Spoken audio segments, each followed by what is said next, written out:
السلام عليكم. مؤخرا كنشاهدوا واحد التخوف كبير من اسبانيا تجاه المغرب، خصوصا بعد ما نشر المغرب صواريخ في الحدود في الشمال المغربي، خصوصا جوار المدن المحتله اللي هي سبته ومليليا. هنا جا واحد التخوف دائما كنشوفوه في التلفزيون الاسباني ومن الصحافه الاسبانيه، خصوصا من اليمين، احزاب اليمين. في الفيديو غادي نشوفوا الاحتمالات ديال الحرب والاحتمالات ديال الحلفاء ديالنا، الحلفاء ديال اسبانيا. في البدايه يعني بزاف ديال الناس كيسولوا علاش الصبليون مرعوبين هاد الايام، وعلاش كيهضروا على الصواريخ المغربيه اللي انتشرت في جهه الشمال. واش بصح كاينه حرب جايه على الثغور المحتله سبته ومليليا والجزر؟ اذا ناض يعني شكون اللي غادي يغلب؟ السبب هو ان مغرب 2026 ماشي هو مغرب 2022. قضيه ديال المشكل ديال جزيره ليلى 2022 قلنا، يعني كنذكروا هذيك الواقعه وكيفاش واحد الدوله جاره وقفات مع اسبانيا وقالت بانها كتدعم اسبانيا في اي قرار خداته، والدوله هي الجزائر كلنا نعرفها. المغرب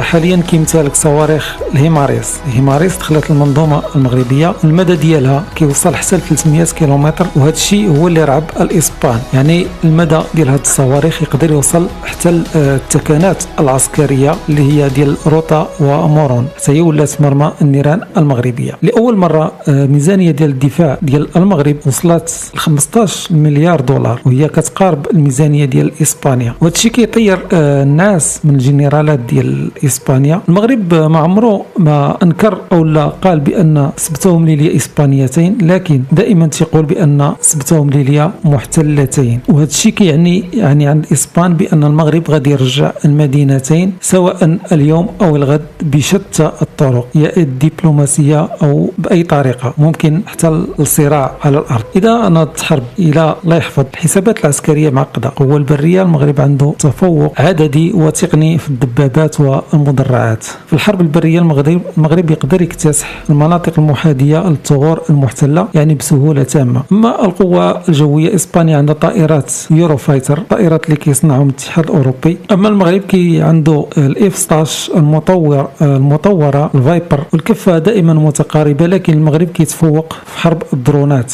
البحريه المغربيه او البحريه الاسبانيه هنا كتفوق على المغرب لانهم عندهم حامله طائرات وغواصات، وهذا الشيء هو اللي كيخلي اسبانيا متفوقه على المغرب في البحريه. لكن المغرب ايضا داير الحساب ديالو وعنده صواريخ مضاده للغواصات، صواريخ متطوره ومضاده للغواصات بجميع اشكالها. خلاصه الحرب غادي تكون صعيبه على الطرفين. الحرب ما غاديش تكون فيها يعني رابح مطلق، حيث غادي تدمر اقتصاد البلدين، ولكن المغرب عنده نقطه قوه، وهي انه هو صاحب الحق، صاحب الارض، وعنده العمق الاستراتيجي الافريقي. الحلفاء شكون اللي غادي يقدر يكون معنا في الحلفاء؟ هذه اللعبه الكبيره اللي كيربحها المغرب.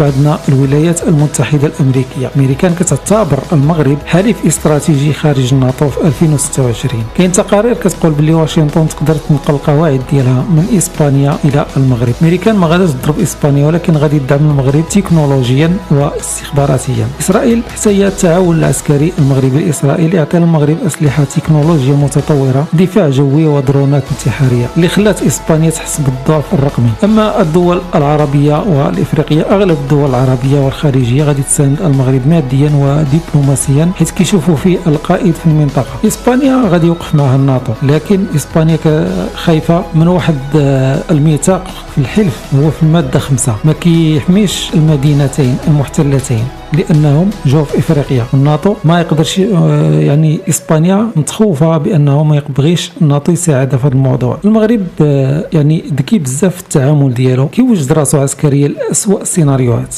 ولكن كيمد يديه للسلام. واكبر دليل هو التعاون المغربي الاسباني في كاس العالم 2030. يعني ما يمكنش انك داير شراكه كتسمى هذه شراكه ما بين المغرب والبرتغال واسبانيا، تنظيم كاس العالم 2030، وغادي يخسروا فلوس بزاف، بناء ملاعب والبنيه التحتيه، في الاخير غادي يديروا حرب، يعني ما يمكنش. ولكن المغرب داير جميع الاحتمالات في الحساب. هذا الشيء علاش اسبانيا دابا متخوفين، خصوصا مع سباق التسلح اللي كاين دابا، والمغرب اللي كيطور من الاسلحه، خصوصا الاسلحه التكنولوجيا الجديده في الاسلحه وحرب الدرونات. المغرب ولا يعني كيصنع الدرونات، وقريبا ان شاء الله غادي يبدا يصنع طائرات حربيه مغربيه 100%، وهذا الشيء اللي كيخلي اسبانيا كتخوف بزاف من التطور اللي غادي بواحد الوتيره سريعه جدا ما كانوش كيتصوروها الاسبان. كان كيظنوا بانه المغرب غادي يبقى هو المغرب ديال شحال هذه، ما عمره ما غادي يصنع شي حاجه، ما عمره ما غادي يتسلح، وغتبقى القوه الكبرى ديال اسبانيا، والمغرب ما عمره ما غادي يقدر يهضر. لكن حاليا كيشوفوا بانهم ولاو متاخرين مقارنه مع السرعه ديال المغرب. لهذا المغرب دائما تيدير جميع الخيارات، لكن المغرب دائما تفضل الدبلوماسيه. واكيد بعد نهايه مسلسل الصحراء ان شاء الله، وهو اللي غادي يتسنى في هذه السنه ان شاء الله، غادي نبداو الوجهه الثانيه وهي تحرير سبته ومليليا والجزر المحتله.